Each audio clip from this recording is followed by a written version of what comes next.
नमस्ते गुरुजी, मुझे आपसे राधे राधे। मुझे आपसे पूछना था कि जैसे आज के टाइम पे हम रावण को जलाते हैं, पर जब राम जी थे उस टाइम पे तो नहीं जलाया जाता था, क्योंकि उस राम जी के टाइम पे तो रावण की लंका ही जलाई जाती थी। नहीं, क्योंकि पर उस टाइम पे उन सबको ये रहता था ना, क्योंकि वो महादेव के बहुत बड़े भक्त थे। भाई भक्त थे वो अलग विषय है, पर आपने गलत किया है, रावण ने गलत किया है। तो पुतले जलाने के पीछे का कारण है कि समाज को जागरूक करना है, समझाना है कि रावण ने पराई औरत को देखा तो उसका नाश हुआ। इसलिए भैया आप लोग अपने को बचाएं पराई स्त्री से, गलतियों से, गलत चीज़ों से। ये केवल पुतला जलाना ये नहीं कि गए और पुतला जला के आ गए। पुतला जलाना भी एक शिक्षा है समाज के सीख के लिए, कि आप सीखो कि रावण ने पराई स्त्री पर दृष्टि रखी तो क्या हुआ, और तुम दिन भर जो ताकते रहते, तुझको चांद सवेरे, जो दिन भर तुम चांद सवेरे ताक रहे हो तो क्या होगा। जी बैठो। जी जी राधे राधे गुरुजी। अभी बैठा लो, मैं 2 मिनट। जी जी मैया। गुरुजी, मेरा एक प्रश्न बहुत कठिन है। एक जन तो आ जाइए यहाँ पे। हाँ, एक जन कोई आ जाइए ऊपर, इनको एक जन को तो यहाँ बैठा लो। हाँ जी मैया। गुरुजी, मेरा प्रश्न बहुत कठिन है। मेरी एक 30 साल की लड़की है, वो शादी नहीं करनी चाहती है। कहाँ है लड़की? लड़की तो नहीं आई है, वो तो दिल्ली रहती है जी। और ना मेरा पति है, और बेटा सिर्फ आप ही हो, और पति भी चले गए। अच्छा। और वो बेटी शादी नहीं करती है। वो क्या करूं मैं, कैसे समझाऊं, उसे पता नहीं चलता है। कहाँ बेटी? दिल्ली में रहती है। अब बेटी आई ही नहीं तो हम क्या समझाएं। काम करती है अकाउंटेंट की, और वो कहती है पैसे कमाती हूँ, मेरे को कोई लड़का ही नहीं। उसको कहता है लड़का कोई अच्छा है ही नहीं जो मैं शादी करूं। अच्छा, उसे कोई लड़के अच्छे नजर ही नहीं आ रहे? नजर ही नहीं आता, सब बुरे दिख रहे हैं। ये जो देखती है रीति रिवाज, इससे बुरे देख रही है। उसकी मानसिकता बुरा हो गया इसी से। आजकल लड़की हो या लड़का, हाँ, आजकल लड़के लड़की शादी करना ही नहीं चाहते। नहीं चाहती है, सब डरते हैं, डर गए शादियों से। इसलिए क्या करूं। तो लाना हम समझाएंगे। ठीक है। राधे राधे मैया। आज हमारे बीच में डॉक्टर अनु भारद्वाज आयुर्वेदिक चिकित्सक हैं। एक बार सुंदर तालियों के साथ हमारी बहन का स्वागत करेंगे अनु भारद्वाज जी के लिए। आज हमारे बीच में जो बहन आयुर्वेदिक चिकित्सक हैं उनसे बात करेंगे। उसके पहले मैया कुछ कहेंगी, फिर आपसे बात करेंगे। राधे राधे गुरुजी। जी। चरणों में कोटि कोटि प्रणाम। जी। मेरा एक प्रश्न है गुरुजी, जब हम रात को ठाकुर जी को विश्राम कराते हैं, सुलाते हैं, तो उनके केस होते हैं, तो उनको हटाना चाहिए या ऐसे सुलाते? भगवान के बाल अलग रख देना चाहिए, आराम से सुलाना चाहिए, सुबह फिर जी धारण करा देना चाहिए। तब मेरे को ऐसे लगता है कि कोई हमारे बाल हटाए तो नहीं, बाल ऐसा वो एक भगवान जी का श्रृंगार का हिस्सा है। जी। तो भगवान जी के श्रृंगार का हिस्सा है वो, इसलिए हटा के फिर श्रृंगार दूसरे दिन होगा ही होगा। जी। और बिटिया आई है पुष्पांजलि से, भजन सिंगर हैं ये, दीपा ठाकुर। अच्छा, खुश रहिए। राधे राधे गुरुजी। जी। आप कैसे हैं? कृपा है। बहुत वर्ष हो गए वृंदावन धाम में, पर माँ हैं आपकी, रोज़ भागवत सुनने आती हैं, जाकर के बहुत तारीफ़ करती हैं। वैसे तो हम सब आपको जानते ही हैं, परंतु रोज़ आपकी बात होती है घर में, तो वैसे तो प्रश्न बहुत सारे हैं, परंतु मेरे मन में जो भाव आया कि सारी दुनिया मांग नहीं जाती है बिहारी जी पर भी, पर मम्मी ने बोला कि कुछ पूछ लेना बेटा, तो मेरे मन में यही भाव था कि मैं तो यही पूछूंगी कि आप कैसे हो। कृपा है, आप सबका आशीर्वाद है। और काफ़ी वर्ष भी मुझे यहाँ पर हो गए हैं, भजन संध्या करती हूँ। धीरज बावरा भैया वहीं रहते हैं मेरे पास में, तो बहन बनी हुई हूँ मैं उनकी। परंतु एक प्रश्न मेरे मन में भी है कि आज कॉरिडोर के लिए महाराज जी सबने हाय हाय मचाई हुई है, परंतु जब आज हम उन कुंजर गलियों में जाते हैं तो ये मेरा भी मानना है कि सच में ठाकुर जी के होने का एहसास वहाँ पर महसूस होता है। आज सब कह रहे हैं कि कॉरिडोर बनना चाहिए, बनना चाहिए, बनना चाहिए, परंतु मेरा मानना है कि वो नहीं बनना चाहिए, क्योंकि जब हमारे घर टूटते हैं, जब हमारे घर टूटते हैं तो हम कैसे चिल्लाते हैं, कैसे दर्द महसूस होता है। लेकिन आज जब उस भगवान का घर टूटने जा रहा है या उसकी कुंज गलियों को तोड़ा जा रहा है, तो क्या बिहारी जी नहीं सोचते होंगे कि मेरे लिए इस धरती पर कोई मांगने वाला नहीं कि मेरा घर तोड़ने के लिए आ गए। ये मेरे अपने भाव है जो मुझे महसूस हुआ। अगर आप कॉरिडोर बनाने की बात है तो आप समाधान कोई और भी निकाल सकते हैं। गलियां हैं, दुकान है, वहाँ से 2 किलोमीटर से बल्लियाँ लगा दीजिए, भीड़ अंदर जाए, इतनी इकट्ठी क्यों होगी, क्यों एकत्रित होगी इतनी भीड़। परंतु मुझे जो महसूस हुआ, बिहारी जी भी सोचते होंगे कैसे लोग हैं कि हमेशा मांगने आते हैं, लेकिन आज मेरी बारी आई तो मेरे ऊपर भी आ गए कि तोड़ दो, तोड़ दो, तोड़ दो, अरे मुझे तो बख्श दो। तो बस मेरा यही भाव है कि आपका क्या मानना है कि टूटना कुंज गलियों को छेड़, क्योंकि ये प्राकृतिक चीज़ों को छेड़ना है।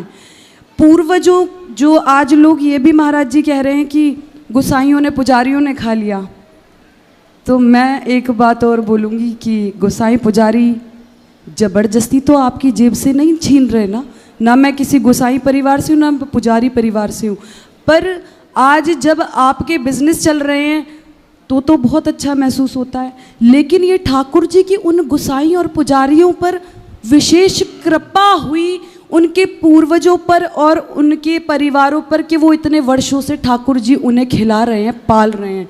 तो आपके पेट में इतना दर्द क्यों? एक मुद्दा बना के रख दिया कि गोसाई पुजारियों ने ये कर रखा है। उनका काम है, जो मुझे लगता है, ठाकुर जी की सेवा करना। ये काम प्रशासन का है कि वहाँ पर भीड़ क्यों इकट्ठी हो रही है, तो आप लाइन लगवाइए लंबी लंबी, बहुत सारे समाधान हैं। सही। अब जो बिहारी जी का मन होगा, बिहारी जी अपना काम खुद करा लेते हैं भक्तों से, इसलिए भगवान को जो कराना होगा वो कराएंगे। भगवान आपको सुखी और स्वस्थ रखें। अब हमारे बीच में डॉक्टर अनु भारद्वाज जी हैं, तालियां बजाकर आप स्वागत करें आपका। आयुर्वेदिक चिकित्सक हैं। कैसे हैं आप? माइक चालू करें। हाँ, कैसे हैं आप?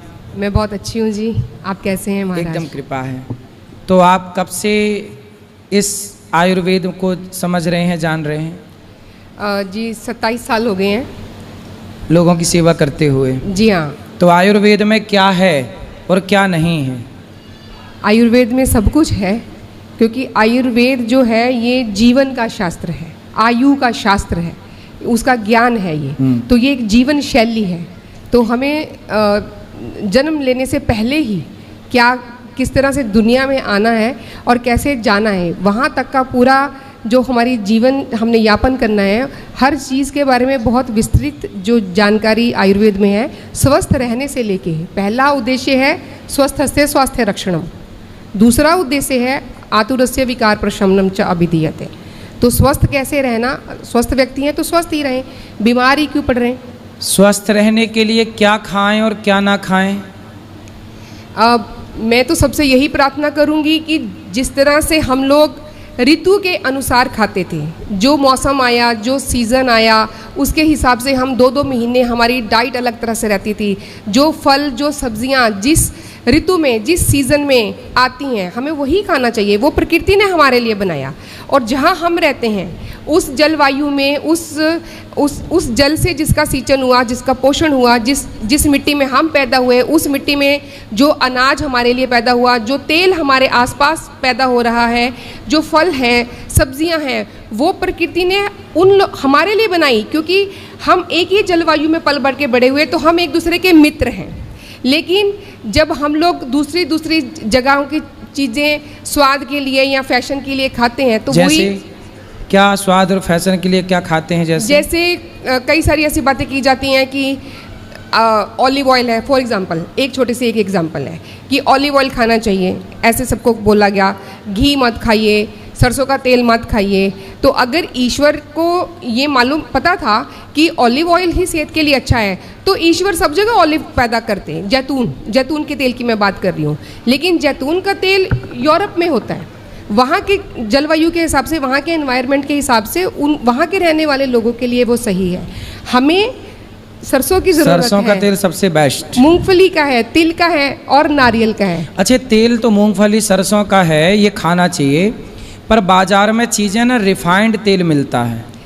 जो वेजिटेबल्स ऑयल्स है वो तो बिल्कुल नहीं खाना है, वो तो जहर है। कौन सा रिफाइंड? जो रिफाइंड तेल है वो तो ये समझिए कि जितनी बार हमने रिफाइंड खाया और जितनी बार हमने बच्चों को खिलाया, तो हम अपने हाथ से अपने परिवार को जहर दे रहे हैं। माताएं इतने प्रेम से, इतने भाव से अपनी फैमिली के लिए, अपने परिवार के लिए भोजन बनाती हैं, और हम यही भाव रहता है ना कि हमारे बच्चे स्वस्थ रहें और हमारा जो परिवार है वो बिल्कुल स्वस्थ रहें। लेकिन यही जो छोटी छोटी गलतियां हैं, क्योंकि इस बारे में चर्चा नहीं करते, ये डॉक्टर्स का काम है बताना। इसका मतलब ये है, बहन ये कहना चाहती हैं कि यदि आप अपने बच्चों को रिफाइंड तेल खिलाते हैं तो स्लो पॉइजन खिला रहे हैं, जी जहर खिला रहे हैं, धीरे धीरे मौत के मुंह पे ढकेल रहे हैं। सच्चाई ये है कि जो सरसों का तेल, हम तो ऐसा करें कि सरसों लाएं, घर पे ही तेल निकाल लें, मशीन आती है छोटी सी, जितने ज़रूरत है तेल निकाल लो और छौंका लगाओ, खाओ। मूंगफली खरीद के लाओ, मूंगफली का तेल घर पे निकालो, बाजार के तेल से बचो। सही है महाराज। अच्छा, तेल और घी, शुद्ध देसी घी की मैं बात कर रहा हूँ जी। घी और तेल, दाल सब्जी में छौंका किसका ज़्यादा बेहतर है, तेल का या देसी घी? यदि देसी घी अवेलेबल है तो। मैं आपने ये प्रश्न पूछा, उससे पहले ही मैं चाह रही थी कि घी के बारे में बात करूं। तो घी को कच्चा खाना ज़्यादा अच्छा है। घी को कच्चा? जी हाँ, ठीक है। वैसे जो घी का स्मोक पॉइंट होता है, मतलब जिस पे बहुत ज़्यादा गर्म करने से जैसे तेल हम बोलते हैं कि वो जहर बन जाता है, जब एकदम से वो जल जाता है, तो घी ऐसे नहीं होता। वो कितना भी गर्म होता है वो जहर नहीं बनता। लेकिन जो हम लोग रोटी के ऊपर चुपड़ के या उसमें डाल के खाते हैं, चावल में, दाल चावल में घी डाल के खाते हैं, जी हाँ, तो वो हमारी अंदर की जो रुक्षता है उसको कम करता है। और इस पे बहुत सारा रिसर्च हुआ है। ये एक बात मैं और कहना चाहूँगी, जैतून का तेल और हमारे देसी घी के बीच में, हमारे दिल के लिए बोला जाता है कि जैतून का तेल बहुत अच्छा है। बिल्कुल सही बात है, बहुत सही है ये वाली बात कि दिल के लिए वो बहुत अच्छा है। लेकिन वो जैतून का तेल हमारे जोड़ों के लिए बिल्कुल अच्छा नहीं है। तो जो लोग सर्जरी करवाने से बचने के लिए, दिल की सर्जरी जिनकी होती हैं या करवाने से बचना चाहते हैं, और वो घी खाना बंद कर देते हैं और जैतून के तेल खाने पे लग जाते हैं, या वेजिटेबल ऑयल्स ये जो रिफाइंड खाने लग जाते हैं, अल्टीमेटली उनको घुटनों की, जोड़ों की सर्जरियाँ करवानी पड़ जाती हैं। क्योंकि जो घी है वो हमारे जोड़ों के लिए भी अच्छा है और हमारे दिल के लिए भी अच्छा है। ये हमारे अच्छे कोलेस्ट्रॉल को बढ़ाता है और बुरे कोलेस्ट्रॉल को कम करता है। मैं तो जब भोजन करने बैठता हूँ तो मेरी थाली पर एक कटोरी में घी होता है, एक कटोरी में मक्खन। जब तक घी और मक्खन ना हो तब तक हम भोजन करते ही नहीं। तो भोजन में घी हो तब तो भोजन भोजन है। मक्खन ताज़ा, बढ़िया ताज़ा मक्खन खाओ। मैं रोज़ खाता हूँ ताज़ा मक्खन। और घी, दाल चावल में घी डालो मस्त, और घी खाओ। मैं खाता हूँ, मैं इसलिए मैं एक ही बार भोजन करता हूँ दिन में। जी महाराज। एक बार में इतना ठूंस लेता हूँ कि दूसरी बार भूख ही नहीं लगती। महाराज, संतों के चेहरे पर जो इतना नूर रहता है ना, उसका यही कारण है कि वो घी खाते हैं। हमारे ठाकुर जी मक्खन खाते थे, और घी मक्खन हमारे भगवान ने हमें बताया, समझाया। ये सिंबॉलिक है ना कि हमारी सेहत के लिए अच्छा है, तो ठाकुर जी खा रहे हैं तो हमको खाना है। जी हाँ, तो किसी की बातों में नहीं आना है। इसलिए भगवान माखन चुराते थे। भगवान को पता था कि तुम पिज्जा बर्गर चाउमीन से लग जाओगे, इसलिए भगवान ने मक्खन चुरा के खाए, बताए कि भाई मक्खन खाओ, सेहत ठीक रखनी है तो। ठीक है, चलो। तो ये बताइए, घुटनों में यदि किसी को, माता बहन को, भाई को दिक्कत आ गई और डॉक्टर ने कह दिया कि घुटना आप ऑपरेशन कराओ, चेंज कराओ, तो क्या उसका इलाज है कि बिना ऑपरेशन के घुटना ठीक हो जाए? हम लोग ऐसा बहुत कुछ है जो अपने घर पे ही कर सकते हैं जिससे ये नौबत ही नहीं आती। क्या? ये जो हमारे घुटनों को ये ऑपरेशन करना पड़ता है ना, या जो हम कहते हैं उम्र के हिसाब से दर्द होने लग गए, आजकल छोटी उम्र में भी होने लग गए, उसका एक कारण यही है कि जो हमारा खाना है उसमें फैट नहीं है, उसमें घी नहीं है, वो जो चाहिए ग्रीस ख़त्म होगी बोलते हैं ना, तो वो ग्रीस क्यों ख़त्म हो गई? तो उसके लिए तेल लगाना है और घी खाना है, ये 2 काम करने हैं। जितना तेल आप अपने घुटनों पे लगाएंगे, कुछ समझ में नहीं आता तो तिल का तेल लीजिए। जब भी आयुर्वेद में तेल की बात होती है तो मतलब तिल का तेल। तो तिल का तेल है, उष्ण है, और जो हमारे दर्द होते हैं वो वायु के कारण होते हैं, वायु ठंडी होती है तो तिल का तेल गर्म होता है। वायु रुक्ष होती है, ड्राई होती है, तिल का तेल स्निग्ध होता है। वायु हल्की होती है और जो तिल का तेल है वो भारी होता है। तो ये उसको बैलेंस करने के लिए बहुत ज़रूरी है। तो एक कॉटन का इतना बड़ा आप टुकड़ा काट लीजिए, तिल के तेल को थोड़ा गरम कर लेना है, इतना गरम करना है कि यहाँ पे हम सह सकें अपने उल्टे हाथ पर, उसमें उसको उस रुई के जो हमने टुकड़ा काटा उसको भिगो के और घुटने के ऊपर रख देना है, कुछ नहीं करना। तेल में भिगो के? जी हाँ, और घुटने पर रख लो। बिल्कुल। उस तेल को आप चाहें हल्दी से सिद्ध कर लें, उसमें हल्दी पका लें और लहसुन पका लें और भी अच्छा हो जाएगा। लेकिन अगर हम लोग ये करते हैं इतना नियमित रूप से डेली करने भर से, महाराज जी हम चमड़ी पे कुछ भी लगाते हैं, तो मैं प्रश्न करना चाहूँगी सबसे कि चमड़ी पे क्रीम लगाते हैं ना सब लोग, कहाँ जाती है क्रीम? हमारी माताएं बहनें तो फेयर एंड लवली लगा लगा के खूब गोरी होना चाहिए, हुई नहीं। तो लेकिन वो क्रीम कहाँ गई? वो क्रीम सीधा हमारे खून में गई, सीधा हमारे सेल्स में गई। उसमें कितने केमिकल्स रहते हैं, लेकिन जब हम तेल लगाते हैं वो भी सीधा तुरंत हमारे अंदर जाता है, अब्जॉर्ब होता है और वो हमें ठीक करता है, वो हमें ठीक करता है। सही है। तो मैया समझ गई, घुटनों का दर्द लिए घूमने से बेहतर है तिल का तेल। तिल के लड्डू इसलिए संक्रांति में खाती थी तुम्हारी दादी अम्मा। कितनी वैज्ञानिक थे पहले के लोग, खाने पीने का भी कितना विज्ञान था। आजकल के लोग बिल्कुल विज्ञानहीन हो गए। खाने पीने का विज्ञान देखिए कि हमारे यहाँ तिल के लड्डू बना के खाते थे। तिल कितना, कहते हैं तिल जो हड्डियों की कमजोरी है वो दूर करता है तिल, क्योंकि कैल्शियम भरपूर। यदि सबसे ज़्यादा कैल्शियम कहीं पाया जाता है तो तिल में पाया जाता है। बिल्कुल। तो तिल का तेल यूज करना चाहिए। तिल के तेल से मालिश, हम तो कहते हैं हफ्ते में 1 दिन सास अपने बहू की मालिश करे तिल के तेल से, और बहू अपने सास की मालिश करे, तो रिश्ते भी बढ़िया रहेंगे, हड्डियां भी बढ़िया रहेंगी। क्यों, बात सही है कि नहीं? तो सास बहू एक दूसरे की मालिश करें तिल के तेल से और खुश रहें। महाराज मक्खन लगाने जैसा हो जाएगा ये तो फिर एक दूसरे को। खुश रहेंगी मस्त। तो तिल का तेल बेस्ट है मसाज के लिए, मालिश के लिए, ठीक है? बिल्कुल। अच्छा, ये बताइए कि जो लोग थोड़ी थोड़ी सर्दी किसी को होती है, जुखाम होती है, बच्चों को भी जुखाम सर्दी होती है, तो घर पे ऐसा क्या करें कि सर्दी जुखाम जो रेगुलर छोटी छोटी बातें हैं, खांसी है, कुछ लोगों को खांसी ऐसी है कि सालों से खांसी चल रही है, सूखी खांसी है, गीली खांसी है, ये कैसे ठीक हो? पहली बात तो ये कि जब बच्चों को अगर जुखाम हो गया तो मैं तो ये कहूँगी कि उसके लिए कुछ भी नहीं करना है। उनकी इम्यूनिटी जो है, उनके जो हमारे जो शरीर की जो ताकत है वो अपने आप से उसको ठीक करती है। जब जुकाम हुआ इसका मतलब कुछ इस तरह ऐसा था जो हमारे नाक के रास्ते अंदर जाना चाह रहा था, जिसको हमारा शरीर नहीं चाहता कि वो अंदर जाए, तो वो सिक्रीशंस बढ़ते हैं। हमारे जो सेल हैं, जो म्यूकस मेम्ब्रेन्स हैं, वो सिक्रीशंस बढ़ाते हैं, इन्फ्लेमेशन होती है। तो वो जो चीज़ें हमारे परेशान करने के लिए अंदर जा रही हैं उनको वो बाहर निकालने के लिए घोल घाल के निकाल देंगे। इसलिए होता है। तो नाक बहती है तो बहने दो। पहले तो हम छोटे थे तो हमारी तो नाक बहती थी तो किसी को कोई चिंता परेशानी होती नहीं थी। लेकिन हाँ, अगर उस वजह से सेहत पे बुरा असर पड़ रहा है, बहुत लंबा समय तक चल रहा है, तब कुछ ना कुछ ज़रूर करना चाहिए। खांसी की बात अगर आपने की है तो सूखी खांसी अगर है, सूखी खांसी में मिश्री और छोटी इलायची और काली मिर्च, इसका जो मिश्रण है आप बना के रखिए। इसको आप ऐसे भी चूस भी सकते हैं। देखिए, जैसे आपने कहा, जो हमारी संस्कृति में जो रीति रिवाज थे या जो हमारी दिनचर्या थी वो बहुत साइंटिफिक थी। तो हम भोजन के बाद ये सब चीज़ें ऐसे ही चबा के खाते थे।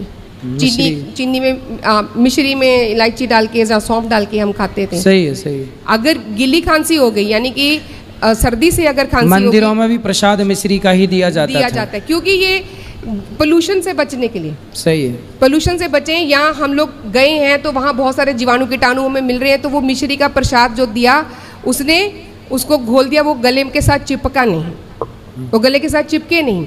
तो जब भी सूखी खांसी का एकदम से हमें बहुत ज़्यादा एकदम से बहुत ज़्यादा सूखी खांसी आ जाती है, तो मिश्री खाना है। कूजा मिश्री मैं बोल रही हूँ, वो फिर से वो पैकेट वाली चीनी वाली मिश्री नहीं लेनी है, जो धागे वाली मिश्री रहती है वो खाना है। और गीली खांसी होगी है तो सबसे अच्छी उसके लिए जो इलाज है वो है शहद। और बच्चों को हो गई है तो बड़ों को भी है, बुज़ुर्गों को भी अगर होगी है, छाती में पानी में भर जाता है तो उसमें भी तिल के तेल में सेंधा नमक डाल के पीठ पे लगाना है, क्योंकि फेफड़े पीठ से पास में होते हैं, आगे से दूर है, पीठ से पास में। तो जब भी खांसी है हम लोग क्या करते हैं, थपथपाते हैं। किसी को जोर से एकदम खांसी है कि हम पीठ पे थपथपाते हैं, तो वो थपथपाना केवल उसको सहारा देना नहीं है।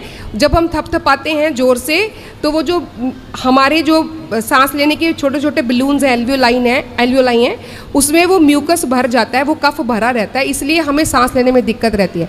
जब वो हम थपथपाते हैं तो वो जैसे हम कपड़ा झाड़ते हैं ना तो पानी के छींटे उड़ जाते हैं, इस तरह से वो भी दीवारों को छोड़ देता है, तो फिर उसको बाहर निकालना आसान हो जाता है। सही है, सही।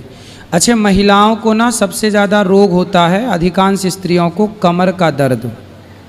जी महाराज। स्त्रियों को सबसे ज़्यादा, क्यों ये बात सही है? स्त्रियों की कमर में दर्द, पहले की स्त्रियां तो बूढ़ी बूढ़ी डोकरियां भी, उनके कोई कमर में दर्द नहीं था। आजकल महिलाओं के क्यों कमर में दर्द होता है? कमर में दर्द महिलाओं के इसलिए होता है कि वो सबसे ज़्यादा जरूरी काम अपना ध्यान रखना है, क्योंकि उन्होंने पूरे परिवार का ध्यान रखना है, लेकिन अपना ही ध्यान नहीं रखेंगी। उठाते समय, कुछ भी उठाते समय फटाफट से झुक के हम उठा लेते हैं, लेकिन वो झुक के उठा के जब हम किसी चीज़ को उठाते हैं तो सबसे ज़्यादा जो लोड है वो हमारी जो डिस्क है उसके ऊपर पड़ता है, रीढ़ की हड्डी पर। रीढ़ की हड्डी में जो सबसे नीचे जो डिस्क रहती है ना, जिसको बोलते हैं कि डिस्क की पेन हो गई, हाँ। वहाँ पे स्पेस जो कम ज़्यादा हो गई, नस दब गई, ये सब जो बोलते हैं, गैप हो जाता है, गैप हो गया या कम हो गया तो नस दब गई, उस हाँ। वजह से टांग में भी दर्द तो जा कोई रहा है। सामान ना उठाएं। नहीं, उठाना है सामान, लेकिन उठाने का एक तरीका है, अगर आप बोले मैं करके बता सकती हूँ। पहले की महिला कुएं से पानी निकालती थी, कुएं से पानी ऐसे निकालते थे, हाँ, वो तो करना चाहिए। अगर मतलब ये माताएं बहनें गलत तरीके से सामान उठाती हैं, इसलिए कमर में दर्द पैदा होता है। एक कारण ये है, दूसरा कारण वही है कि बिल्कुल भी तेल और घी से दूर होती जा रही हैं, और तीसरा अगर पेट में कब्ज है, अगर हम उसको इग्नोर करेंगे, कब्ज है तो उसको ठीक करना है। सही है। तो सामान कैसे उठाएं फिर आप बताइए जी। मैया सुन लो ध्यान से, देखो कोई सामान कैसे उठाएं। मान लीजिए मुझे यही उठाना है, अगर मैं इसको एक मिनट वो कैमरा वाले, कोई छोटा सामान दे दो बेटा, ये गमला दे दो। मैया जा रही हो, सामान कैसे उठाना है ये तो सीख लो। देखो जैसे झोला पड़ा है, ये झोला पड़ा है, कपड़ों की बाल्टी हमने उठानी है, या बर्तनों से भरा हुआ टोकरा हमने उठाना है, या बच्चों का बैग या कुछ भी, तो हम क्या करते हैं, ये जल्दी जल्दी आए और यूं झुके और यूं उठाए। ये गलत है। ये किए नहीं कि यहाँ से नस दबी नहीं, तो ये बहुत गलत है। जब भी कुछ नीचे से सामान उठाने के लिए हमें झुकना है तो ऐसे करके क्या करना, घुटनों को झुकाना है, ना कि कमर को। घुटनों को मोड़ के हमें बैठ करके उठाएंगे। उठाना भी आसान है, आप देखिएगा और भी ज़्यादा भारी सामान हम उठा सकेंगे। तो यूं करके उठा के, आपने देखा पिछले ज़माने में पहले ऐसे उठा के उसको सिर पे रख लेते थे और फिर खड़े होते थे। गगरी ऐसी उठा के रखती थी माताएं, पहले रख के फिर खड़ी होती थी, ये नहीं कि यूं उठाया और फिर यहाँ तक पहुँचते पहुँचते ही कमर की बैंड बच जाएगी। मतलब पहले की महिलाएं ज़्यादा समझदार थी। बिल्कुल, मेरे से भी ज़्यादा सबसे उनको ज़्यादा। ज्ञान था हैं? तो हमें ये बात सही है। आप लोग क्या करते हैं ना, झुक के उठाते हैं, कमर झुकाते हैं, जबकि घुटनों को मोड़ करके बैठना चाहिए, फिर सामान उठाना चाहिए। ये सही तरीका यही है। पहले मैं भी ऐसी गलती करता था, पर मैं भी फिर एक डॉक्टर साहब से मिला, उन्होंने बताया कि ये गलती नहीं, तो तब से मैंने भी उसे सुधारा, तो मुझे भी अच्छा लगा, क्योंकि मेरा काम बैठने का ज़्यादा है, तो मेरी भी कमर में ना कुछ कुछ रहता था दर्द। मैं तो फिर योग करके ठीक कर लेता हूँ चीज़ों को, योग करते ही हूँ फिर भी, पर उठा के वो रेगुलर जो है ना सामान उठाने धरने का, वो सिस्टम भी मैंने सुधारा। आप भी सुधारिएगा। बहुत बढ़िया आपने बताया, आंखें खोल दी भक्तों की आपने। चलिए, और कुछ आपको बताना है, बताइए क्या करें। सामान्य जिंदगी जीवन जीने वाले ये भक्त लोग, हम लोग क्या करें कि सदा स्वस्थ रहें। कितने लोग चाहते हैं कि हमें डॉक्टर के पास ना जाना पड़े, डॉक्टर के पास ना जाना पड़े, इसके लिए आपको आयुर्वेद में घुसना पड़ेगा और आपको खुद स्वयं को आयुर्वेद का डॉक्टर बनना पड़ेगा। अपने लिए आप अपना उपचार किसी से ना कराओ, खुद आप अपना इलाज कर लो। और ये सब चीज़ें हैं हमारे यहाँ। आयुर्वेद यही तो है, सेल्फ डिपेंड है आयुर्वेद। आयुर्वेद किसी पर निर्भर नहीं है कि कोई हो हमारा इलाज करने के लिए। हम कैंसर का इलाज भी आप घर पे कर सकते हैं यदि आपको ज्ञान है तो, नॉलेज है तो। अभी सिद्धू की पत्नी को कैंसर हो गया था, तो बड़े बड़े हॉस्पिटलों में दिखाया, लेकिन कहीं आराम नहीं मिला। आयुर्वेदिक चीज़ें जो हल्दी है, नीम का पत्ता है, इन चीज़ों से घर बैठे उन्होंने अपने को ठीक कर लिया। तो चीज़ें यदि ज्ञान है तो सब हो सकता है, ज्ञान ही नहीं है तो मरने के लिए तैयार रहिएगा। इसलिए खुद का इलाज खुद करना सीखिए, खुद के डॉक्टर खुद बनिए। और आयुर्वेद इतना बलवान है कि आपको सारी 100 साल की आयु तो दे ही सकता है आयुर्वेद। 100 साल तक तो आप जी ही सकते हैं। आज रेशो क्या भारत का बोल रहा है, 70 साल में लोग मर रहे हैं। 60-70 का ही रेशो है भारत का, मृत्यु 60-70 में हो जाती है। आप आयुर्वेद को अपनाएंगे और खान पान बेहतर। पिज्ज़ा बर्गर खाते हैं आप लोग? कितने लोग पिज्ज़ा खाते हैं?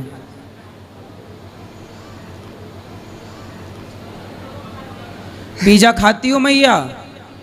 पिज्ज़ा खाना मतलब जहर खाना है।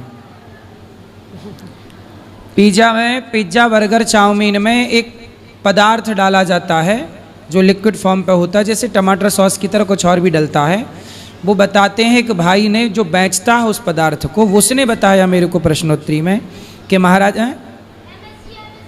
MST monosodium glutamate. हाँ, अब सोचिए वो जहर है, वो खुलेआम जहर है।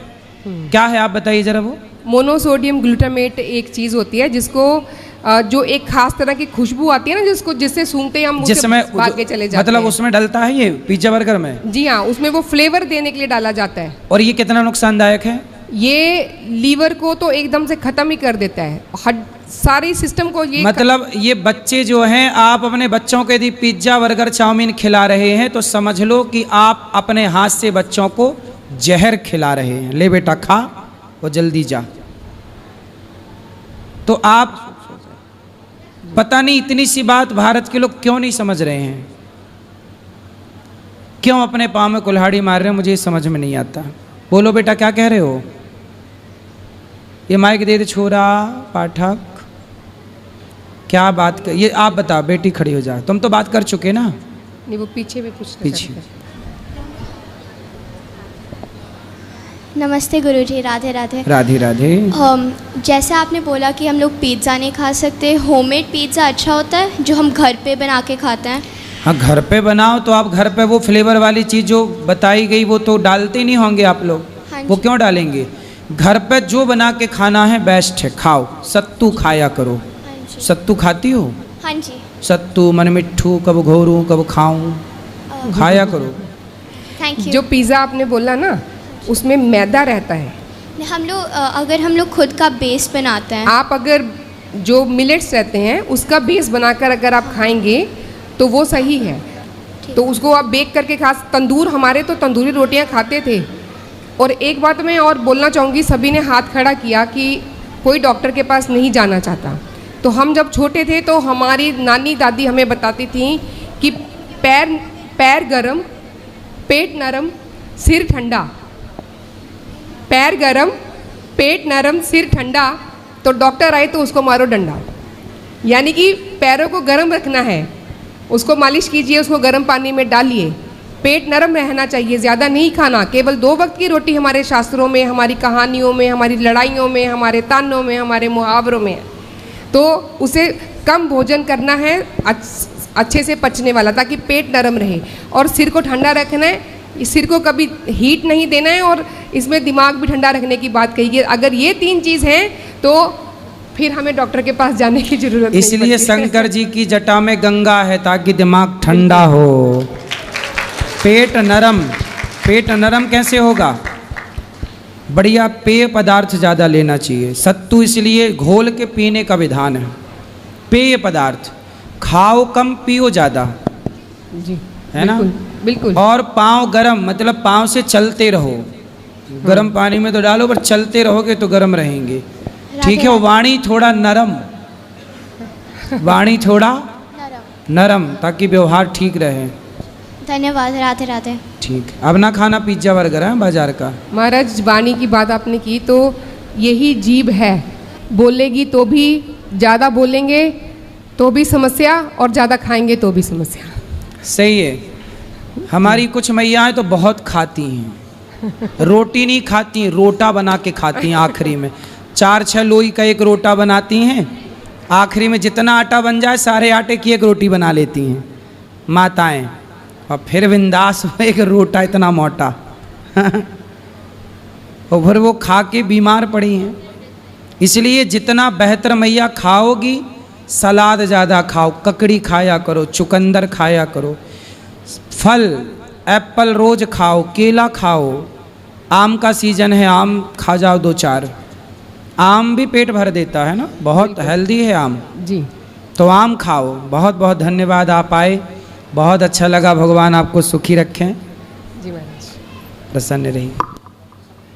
हाँ जी। अच्छा,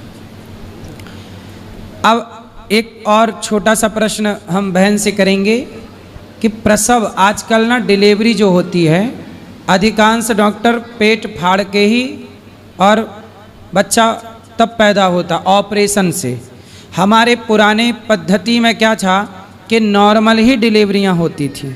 बच्चा यदि घूम जाए, जैसा कि डॉक्टर आज बोलता कि पेट में बच्चा घूम गया, तो घूम गया तो सीधा करो ना, आप तो डॉक्टर हो।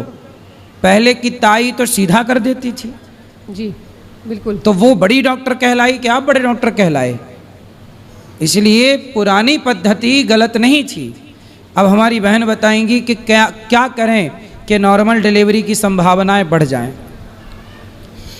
सबसे पहले तो महाराज मैं बताना चाहूँगी कि हमने और आचार्य जी ने, आचार्य मनीष जी ने, हमने मिलकर के एक नया मिशन शुरू किया है, जिसको कि हम प्राकृतिक प्रसव मिशन बोल रहे हैं। यानी ज़्यादा से ज़्यादा जो नॉर्मल डिलीवरी से ही बच्चे पैदा हों। और इसी में ही इसमें हमें प्रश्न पूछना चाहिए था कि नॉर्मल डिलीवरी बोल रहे हैं, इसका मतलब वो ही नॉर्मल है, जो दूसरा हो रहा है वो नॉर्मल नहीं है, तो वैसे होना नहीं चाहिए।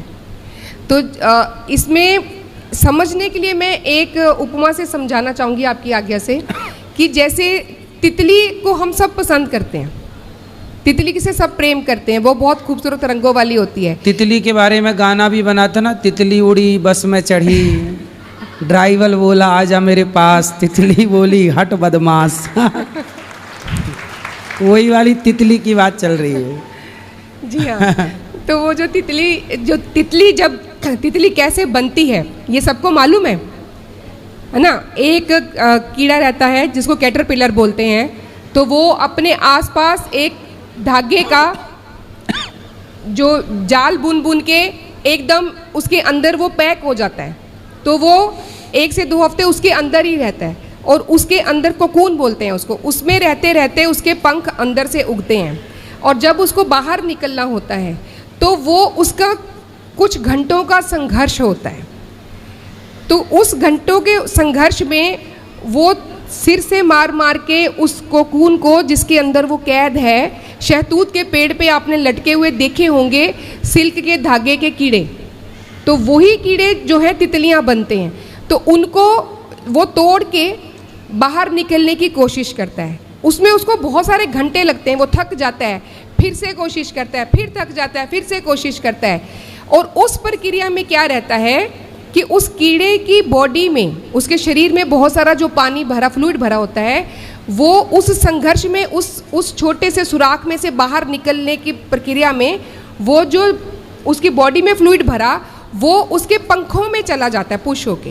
तो पंख मजबूत हो गए, बॉडी हल्की हो गई, सिर छोटा हो गया, तो वो उड़ भी पाएगी और हमें भी खुश कर पाएगी और खुद भी वो फूलों फूलों पे मंडरा के भोजन कर पाएगी। लेकिन अगर हम ये सोच के कि हम इसकी मदद कर देते हैं, उसको खून को तोड़ के अगर हम उसको, उस तितली को निकाल दें, तो हम लोग क्या कर रहे हैं, वो उस नेचुरल प्रक्रिया को, उस प्राकृतिक प्रक्रिया को हम लोग जो है बिल्कुल तहस नहस कर रहे हैं। वो उस तितली के पंखों में कभी वो फ्लूइड पुश नहीं होगा, कभी उसके पंख मजबूत नहीं होंगे, उसका शरीर, उसका सिर बड़ा रह जाएगा, वो भारी रहेगी, वो उड़ नहीं पाएगी और भूख से मर जाएगी। इसी तरह से जब नेचुरल डिलीवरी होती है तो वो एक प्रक्रिया है कुछ घंटे की, वो बच्चे का माँ के गर्भ से बाहर आने का एक संघर्ष है। उस संघर्ष में उसके जो सिर के अलग अलग हड्डियां हैं, वो जब वो निकलता है बाहर तो वो एक दूसरे के साथ में जुड़ती हैं, अच्छे से लॉक होती हैं। पहले वो नहीं होती हैं, लेकिन अगर हम उसको ऐसे ही पेट फाड़ के निकाल देंगे तो वो उसके सिर के जो जोड़ हैं वो भी लूज रह जाएंगे, उसके बॉडी के जोड़ भी लूज रह जाएंगे। दूसरी बात, जब वो संघर्ष से बाहर निकलता है तो उसके फेफड़ों में जो पानी भरा रहता है महाराज, उसको वो पुश, उस छोटे संकीर्ण रास्ते से वो जा रहा है तो वो उसके फेफड़ों से बाहर निकलता है, तो उसके फेफड़े मजबूत हो जाते हैं। लेकिन जब हम उसको सिजेरियन के माध्यम से पैदा कर देते हैं बच्चे को, तो उसके फेफड़े भी कमज़ोर रह जाते हैं। तो ये डाटा बताता है, ये इंटरनेशनल ऑफिशियल डेटा कहता है कि जो सिजेरियन से बच्चे पैदा होते हैं उनके लंग्स कमज़ोर रहते हैं, उनके फेफड़े कमज़ोर रहते हैं, सही है। उनको दमे की बीमारी ज़्यादा रहती है, उनको स्कॉलियोसिस यानी उनकी रीढ़ की हड्डी जो है सीधी ना होके टेढ़ी मेढ़ी होगी, तो उनका पोस्चर टेढ़ा मेढ़ा होगा, किसी को कुबड़ होगा, उनके जोड़ वो टांगे टेढ़ी हैं, वो ठीक से चल नहीं पाएंगे कभी भी। तो ये उनकी उस कुछ घंटों के संघर्ष को अगर हम नहीं सहना चाहती, क्योंकि बहुत सारे गायनेकोलॉजिस्ट मेरी मित्र हैं, तो वो बताती हैं कि माताएं ही खुद आके हमें बोलती हैं, जो आजकल छोटी बच्ची हैं, कि हमें नहीं ये दर्द सहना, पेट फाड़ो निकाल दो। सही है। लेकिन वो बच्चे के लिए हमने जीवन भर के लिए समस्याएं माँ ने खुद से खड़ी कर दी। इसलिए सिर, आपने बोला कि जो सिर मजबूत हो नहीं पाता, जिसके कारण बच्चों की याददाश्त कमज़ोर रह जाती है, चश्मा आँखों में जल्दी आ जाता है। जी हाँ महाराज। और उस प्रक्रिया में जब वो बच्चा बाहर आने की कोशिश करता है, तो जो माँ के शरीर में हार्मोन्स चेंज होते हैं, तो उससे वो माँ, बच्चे के लिए जो दूध है वो जल्दी आता है। आज हम सब इस बात को जानते हैं, रोज़ ढेरों फ़ोन हमारे पास आते हैं कि बच्चा हो गया लेकिन माँ का दूध ही नहीं आ रहा, क्या करें, बच्चा रो रहा है, भूख से बिलक रहा है, तो क्या कर सकते हैं।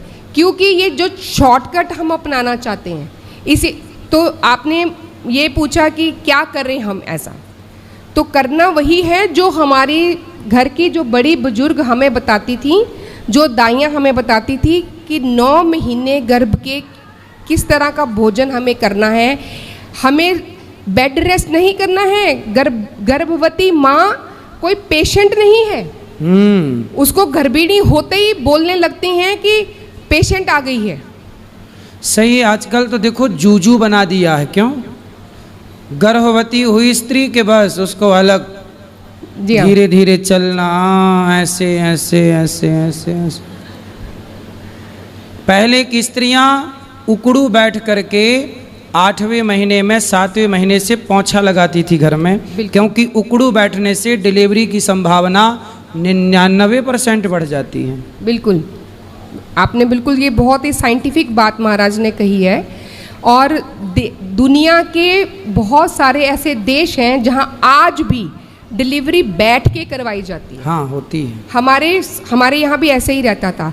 जब लेबर पेन शुरू हुआ, यानी जब वो बच्चा पैदा करने की प्रक्रिया, जो दर्द लगते हैं, तब अगर माँ सीधी लेटती है तो उसमें क्या रहता है कि बच्चे तो बाहर आने की कोशिश कर रहा है, तो उसमें जो उसकी जो हिप की ये जो बोन्स रहती हैं वो इस तरह से रहती हैं। वो पहले ऐसे खुलती हैं क्योंकि बच्चा इस तरफ से बाहर आ रहा है, वो पहले ऐसे खुलती हैं फिर ऐसे खुलती हैं। जो रीढ़ की हड्डी पीछे से ऐसे, उसने भी पीछे जाना है। लेकिन अगर हम सीधा लेटे हैं बिस्तर पे, वो रीढ़ की हड्डी पीछे नहीं जाएगी, तो बच्चे को बाहर आने में समस्या होगी। तो सीधा लेट के कभी डिलीवरी नहीं करना। और दूसरी बात ये, अगर पहली स्टेज में जब शुरुआत हुई दर्दों की, अगर बिस्तर पे लेटे तो बच्चे को खून का दौरा बंद हो जाता है। बच्चे के दिमाग को खून का दौरा बंद हो गया, वो कई तरह के विकृतियों, कई तरह की बीमारियों के साथ पैदा होगा। तो ये छोटी छोटी चीज़ें हैं। सही है। तो बात समझ में आई। इसलिए स्त्रियों को विशेष ख्याल रखना चाहिए कि डिलीवरी नॉर्मल ही, जो प्राकृतिक परमात्मा ने जो आपके लिए बनाया है उस तरह से डिलीवरियां होंगी। तो आपका भी पहले तो देखो 6-6 बच्चे होते थे, 8-8 बच्चे होते थे, और फिर भी कमर में दर्द नहीं होता था महिलाओं के। जी बिल्कुल। फिर भी कुएं से डोकरियां पानी भर भर के ले आती थी, बुढ़ापे में दौड़ती थी। और आजकल 2 बच्चे में महिलाओं की हालत ख़राब हो जाती है। पहले क्या होता था, जब नॉर्मल डिलीवरियां होती थी ना, तो गुड़ के मस्त लड्डू मिला करते थे। गुड़ के लड्डू जानते हैं मैया? उसमें बादाम, काजू, किशमिश, पिस्ता, गोंद, ये सब डाल के बढ़िया गर्भवती नारी को खिलाए जाते थे। और जो ऑपरेशन से होता है उनके लिए गुड़ के लड्डू हो जाते हैं बंद, घी भी बंद। घी भी बंद। तो अब भैया उसकी एनर्जी आएगी कहाँ से? क्योंकि 9 महीने पेट में रखा, सारा बच्चा पैदा हुआ तो सारा खून बह जाता है शरीर का स्त्री के। तो वो खून बनने के लिए पुराने लोग आपको गुड़ का लड्डू खवाया करते थे। उसमें बहुत सारी औषधियाँ मिल जाया करती थी। सौंठ विश्वार के लड्डू बोलते हमारे गाँव में उसको। जी हाँ, सौंठ, अजवाइन और बादाम और घी। हाँ। ये पहले 3 दिन दिया जाता है ताकि जो गर्भाशय है, जो यूट्रस है, उसमें जो कुछ भी गंदगी है वो अच्छे से बाहर निकल जाए, दर्द में आराम लगे और शरीर को बल मिले। तो दर्द से आराम भी मिलता था और शरीर की शक्ति भी तेजी से बढ़ती थी, स्त्रियां और निरोगी रहती थी। अब क्या है, अब पड़े पड़े ब्रेड, चाय ब्रेड खा रही। अब चाय ब्रेड से क्या तुम्हारे शक्ति आएगी? तो सारी जिंदगी का कमर दर्द लेके घूमती रहोगी। जी हाँ, एक बात मैं और कहना चाहूँगी कि गर्भवती होते ही अपने आप को पेशेंट नहीं समझना है। माँ बनना एक अलौकिक कार्य है, एक दैवीय, एक ईश्वरीय कार्य है। और जैसे ईश्वर ने सृष्टि पैदा की, ऐसे माँ बच्चे को पैदा करती है। तो उस समय अपना ध्यान और भी ज़्यादा रखना है। उस समय हमें दूध पीना है, घी खाना है, मिश्री, किसी महीने में मिश्री खानी है। तो 9 महीने की आयुर्वेद के हिसाब से चर्या है, यानी कि किस महीने में क्या खाना और क्या नहीं खाना, ये बड़ा विस्तृत रूप से बताया गया है। तो हमें कोई केमिकल वाली दवाइयाँ, विटामिन खाने की ज़रूरत नहीं है। किसी को हो सकता है कि कुछ खास समस्या है तो उसको किसी न किसी डॉक्टर, वैद्य या गायनेकोलॉजिस्ट की ज़रूरत रहती है। नहीं तो गर्भवती इस जो महिला है, माँ जो बनने वाली है, उसका ध्यान रखने के लिए तो घर की बड़ी बुजुर्ग और पड़ोसियों की जो महिलाएं, वही सही पर्याप्त हैं। महाराज, अभी हम ऊपर बैठे थे तो वहाँ पे एक सेवक, उन्होंने एक बहुत भारी सामान उठाया और उन्होंने बोला, ईश्वर से प्रार्थना की कि मेरे पड़ोसियों को सुखी रखना, खुश रखना, तंदुरुस्त रखना। तो हम सब ने गर्दन घुमा के देखा कि वो कौन है। तो उन्होंने ये कहा कि मैं इसलिए ये बोल रहा हूँ, कल को मुझे कुछ हो जाएगा तो कम से कम मुझे कंधा देने तो आएंगे। सही है। तो ये जॉन्डिस उपचार के बारे में बताएं भक्तों को। जॉन्डिस जो बच्चों को हो जाता है, जो नवजात बच्चों को जॉन्डिस यानी पीलिया हो जाता है, उसके लिए सिर्फ सुबह की धूप दिखाना काफ़ी रहता है। तो बच्चे को कमरे में बंद करके नहीं रखना है। फूल खिलेगा तभी जब उसको धूप लगेगी, तो उसको धूप ये बहुत महत्वपूर्ण जानकारी है, आप सब याद कर लीजिएगा। जब बच्चा पैदा हो तो नवजात बच्चे को सुबह की 15 मिनट की, 10 मिनट की धूप जरूर दिखाएं और शाम की धूप जरूर दिखाएं। यदि धूप प्रॉपर दिखाई, विटामिन डी दिया उसे, धूप का विटामिन डी, तो उसे पीलिया रोग नहीं होगा, वरना पीलिया हुआ तो फिर वो गया 15 दिन के लिए। हाँ जी, वो भी तो उसको जो वो गर्मी या उसमें इंक्यूबेटर में रख दिया जाता है, माँ से दूर कर दिया जाता है, तो पैदा होते ही समझ लो उसको सज़ा मिल गई। हाँ, एक तरह। इसलिए बच्चा पैदा हो सबसे पहले उसे धूप का दर्शन कराओ, रोज की धूप दिखाओ। रेगुलर 10 दिन दिखा दी तो पीलिया नहीं होगा उससे, और धूप नहीं दिखाई तो 99% बच्चों को पीलिया की संभावना है धूप ना दिखाने से। और ये बात डॉक्टर नहीं बताते। क्यों नहीं बताते? क्योंकि पीलिया हो जाएगा तो उनका बिल अच्छा आ जाएगा, क्योंकि 15 दिन और भर्ती रहेंगे वो। जी हाँ, मेरा खुद का जब छोटा बेटा पैदा हुआ, अभी वो 18 साल का है, बड़ा बेटा 22 साल का है, तो जो मेरा छोटा बेटा जब पैदा हुआ तो नॉर्मल डिलीवरी से ही हुए, और क्योंकि हम पोछा वोछा सब लगाते थे तो उसको उसके जो डॉक्टर, बच्चों के डॉक्टर उसको देखने के लिए आई तो उन्होंने ये बोल दिया कि इसको तो बस जल्दी जल्दी इसका पूरा खून बदलना पड़ेगा। हम घर आ चुके थे, हम छुट्टी करके घर भी आ गए हुए थे, कहीं कुछ नहीं करना किया, पीछे से फ़ोन आया जल्दी से बच्चे को लेके आइए, उसका पूरा खून बदलना पड़ेगा, क्योंकि जो उसका रिपोर्ट आया है, जो हमने टेस्ट लिया था उसका, उसमें उसका 75% से भी ज़्यादा जो है वो उसका पीलिया आया है, तो उसको पूरा खून बदलना पड़ेगा। और हम देख रहे हैं कि बच्चा तो दूध पी रहा है, खेल रहा है, सो रहा है, उसको पेशाब आ रहा है, वो मल त्याग कर रहा है, तो उसको तो कोई समस्या ही नहीं है। तो मैंने बोला कि बच्चे को कहीं लेकर नहीं जाना है, तो हमने बच्चे को उस डॉक्टर के पास नहीं लेकर गए और बच्चा घर पे ही रहा। और मेरा बेटा अभी 18 साल का है, कभी जीवन में उसको पीलिया या लीवर की या डाइजेशन की कोई दिक्कत आज तक नहीं आई है ईश्वर की कृपा से। लेकिन अगर हम उस बहकावे में, उस डर में आके वो कर देते, अगर मैं आयुर्वेद से नहीं रहती तो अगर किसी भी माँ को ये बोला जाएगा तो वो डर के मारे लेके उसको फटाफट से भागेंगे। सही। तो डरना नहीं है, अपनी बुद्धि से, अपने विवेक से काम लेना है, सोचना है। अगर बच्चा दूध पी रहा है, खेल रहा है, सो रहा है और उसका मल त्याग अच्छे से हो रहा है, वो पेशाब कर रहा है, तो इसका मतलब वो बिल्कुल ठीक है, उसको कोई समस्या नहीं।